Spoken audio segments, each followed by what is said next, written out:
My brothers and sisters in Christ, our reflections from the Imitation of Christ continue today with Book 3, Chapter 48, titled, On the Day of Eternity and the Troubles of This Life. The disciple says, O blessed mansion of the heavenly city, how bright is the day of eternity! There no darkness ever obscures, for God the high truth illumines and makes all clear. Day is always joyful, always secure, and never changes to the contrary. Oh, how I long for that day to shine upon me, when all temporal things will come to an end. That blessed day indeed shines upon the saints with everlasting clarity, while we earthly pilgrims perceive it only as a distant goal, seen only through a dark glass.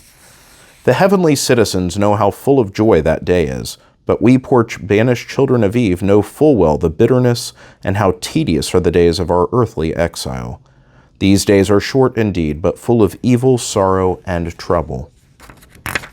We are often defiled by many sins, enmeshed in our own passions, disquieted by a multitude of fears, overwhelmed with unceasing cares, distracted with curiosities and endless vanities, blinded by errors, burdened by labors which wear us down, vexed by temptations, weakened by worldly pleasures, and sometimes tormented by poverty and want.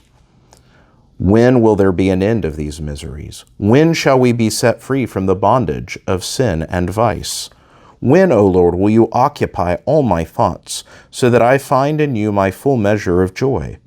When shall I live in true liberty, free of the impediments of mind and body? Above all, when will be that peace so desired by all human beings, firm and undisturbed within and without, secure on all sides?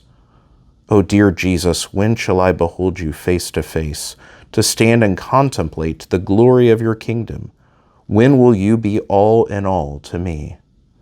Oh, when will I be in your kingdom, which from all eternity you have prepared for those who love you? For now I am bereft, poor, and exiled in the enemy's country, faced with the battles of daily life which threaten to make me fail you. Comfort me in my exile, ease my sorrow, for to you I cry out with longing. For the comforts of this world can only be a burden to me, since all I long to enjoy is the intimate possession of you, even though now this is unattainable. Although my desire is to cling to heavenly things, yet I am dragged down by my unmortified passions. My mind wishes to rise above these things, but the weakness of my flesh drags me down against my will.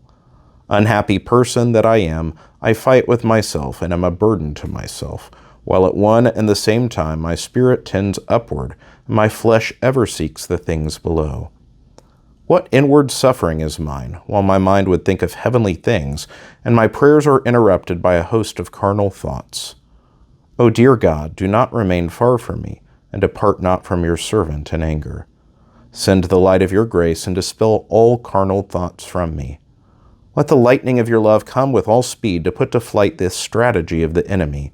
Grant that my senses may be recollected in you, so that I may forget all worldly desires. Help me, O divine truth, and purify all my motives. When you send your heavenly sweetness, every impurity will flee before your face. In your great mercy, forgive me also all those times that I think of anything besides you in time of prayer. For I must confess, and you well know it, Lord, that usually I am very distracted. So often my thoughts are miles away from where my body stands or sits. And these thoughts are mostly occupied with the things I love.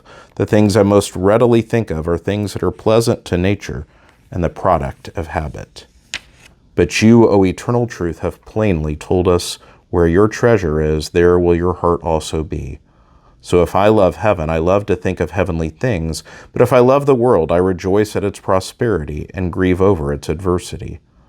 If I love the Spirit, I delight to think of spiritual things, but if I love the flesh, my imagination is occupied with the delights of the flesh.